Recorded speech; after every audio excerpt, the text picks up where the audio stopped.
नूरानी मस्जिद ट्रस्ट व अंजुमन ट्रस्ट यांनी स्वतःहून धार्मिक स्वरूपात प्राप्त होत असलेल्या 2 मिनार आणि घुमटचे बांधकाम हटविण्याचा सुरुवात केली. गेल्या अनेक वर्षापासून राजीवनगरमधील नाशिक शहरातील विशाखा कॉलनीतील नूरानी मस्जिद व अंजुमन ट्रस्टचे अनधिकृतपणे उभारलेले मस्जिद हटविण्याची मागणी हिंदू जनसंपर्क कार्यालयाच्या वतीने करण्यात येत होती. नाशिक महानगरपालिकेत वारंवार पाठपुरावा केल्यानंतर सदर मशिदीला टाळे ठोकण्यात आले होते.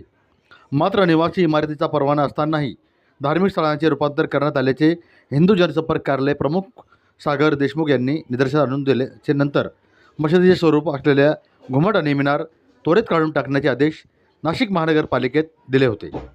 नाशिक महानगरपालिकेने बजावलेल्या नोटिशीचे मुदत संपूनही अतिक्रमण जैसे थे असल्याचे सागर देशमुख आणि स्थानिक रहिवाशांनी आंदोलनाचा इशारा दिला होता.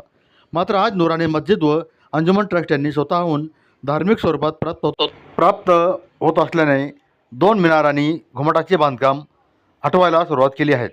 गेल्या 25 वर्षापासून प्रलंबित असलेला समस्या मार्गी लागल्याने नागरिकांमध्ये आनंदाचे वातावरण निर्माण झालेले आहे. धन्यवाद.